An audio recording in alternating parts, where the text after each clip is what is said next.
Good afternoon, everyone, and welcome to yet another edition of Ginosko Conversations in the Word. Today, just like every other episode, we'll be talking briefly about an important and interesting topic that will definitely revolutionize your spiritual life. Stay tuned and be blessed.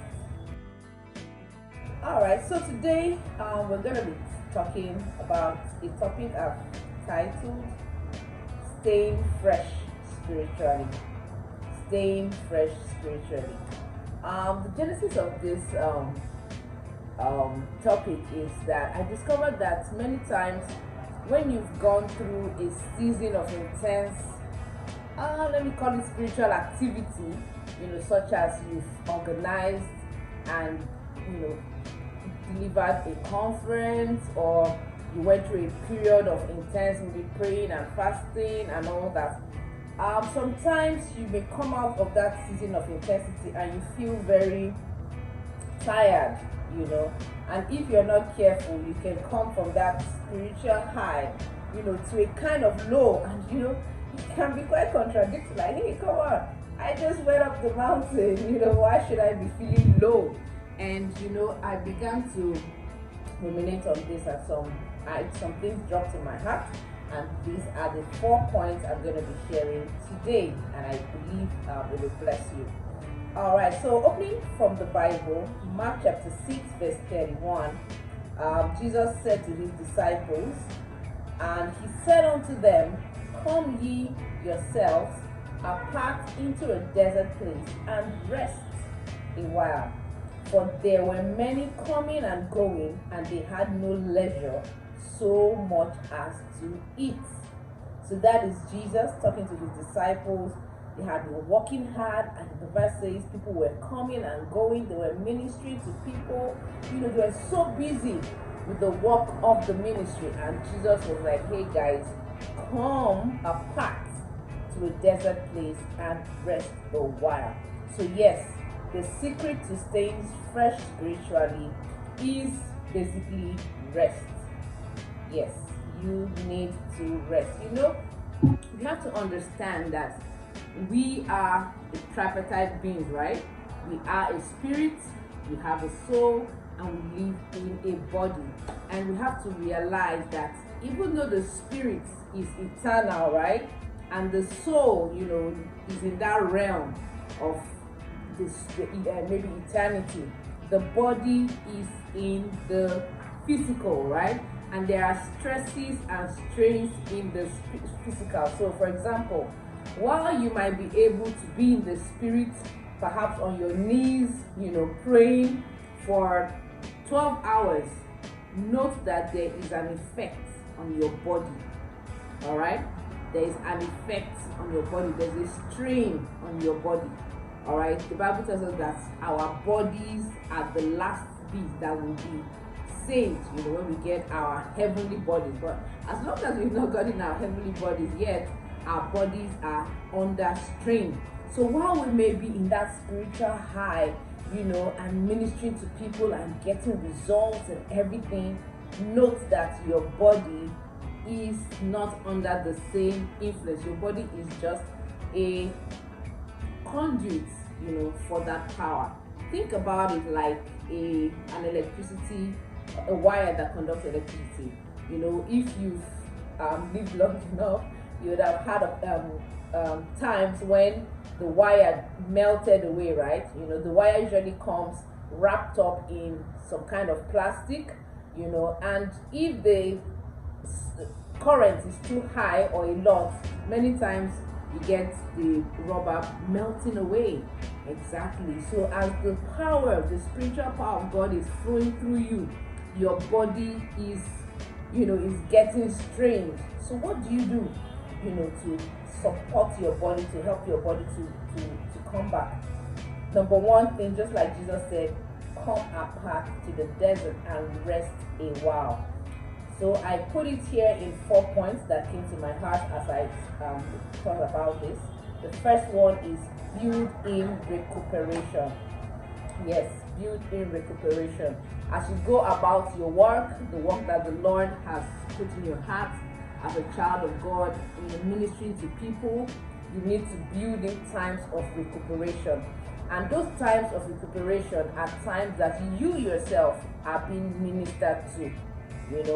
You need to be ministered to as well. As much as you've been giving and giving, you need to have a time when you drink, and you need to plan in those recuperations. So while you may be the conference planner and the conference speaker and all that, you need to have other conferences, other things that you listen to where people are ministering to you. You need to build that into your schedule. Yes. The other thing is building rest. Yes, you need to build in rest. Weekly, monthly, yearly, you need to build in times of rest. Effective rest, when you can actually allow your body, to rest, to rebuild. Sleep is extremely important. That is your daily rest. You need to give your body time to recuperate. We are told that it's when you are sleeping that the cells, rebuild themselves, your brain recuperates and all that. So rest, daily rest, weekly rest, monthly rest, and yearly rest, very important for you to build in.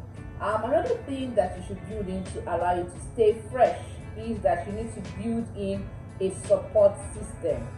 Yes, a support system. A support system are those people and those equipment that help you to carry out parts of your work, right? They support you to carry out part of your work. So something like your Google Calendar is a support system. It means you don't have to remember everything by yourself. Your reminders can come in and tell you, oh, in the next 2 days this activity is coming up, or in the next 6 hours and stuff like that. So that reduces your mental load, your cognitive load. Your brain, your mind can forget about some of those things and focus on the other important things that only you can do. So you need to have a support system, and this is where assistants and all sorts of helpers come in. So have a support system that allows you to recuperate, that allows you to rest, that allows you to delegate some of the maybe administrative kind of work that comes your way, so that you can focus on what only you can do, which is particularly your own personal devotion, with Jesus, with God, and not just ministry. And the fourth one is build an accountability system. Yes, when it comes to being a minister particularly, you can get to that point where everybody's just like, hey, high up there, they just expect you always to receive from you. And not if no one, over time will come to ask you, how are you doing? You are the one always asking, so how are you doing? Have you prayed? How's your prayer life? Are you studying the word and all that? I hope you're all doing well. And nobody really comes back, to ask you, how are you doing? So you need to have that accountability system of people who will slow down and really sit you down and say, hey, come on, how are you doing? How are you doing? How they're able to, enumerate some things and say, how is your family? How are your children? How's your relationship with your wife? How is work going? These are things that can actually get you to slow down and think about the final change of life. Not just about giving out, reaching out to others, but they can actually make you to slow down and think about what's going on with you, because you are the minister, right? You are the vessel, you are that person that is doing all these things. And if you keep going without having a look back system that checks if you are feeding the foundation, then there will be a problem soon. You will not be fresh, and we don't want you crumbling on the way, right? So you need that accountability system that helps you to really, really evaluate your own personal life. Nothing to do with giving to everybody, just your personal life. So I hope these 4 points are helpful to help every one of us stay fresh. We need to build in recuperation, we need to build in rest, we need to build in a support system, and we need to build in an accountability system, because Jesus already said in Mark 6:31 that we should rest. Okay, we should rest a while. away from the coming and the going of all the people. I pray God helps us to do this so that we can even be much more effective in our Christian walk. God bless you. Thank you for coming back. Please like, share, and subscribe to this YouTube channel, and of course comment. God bless you.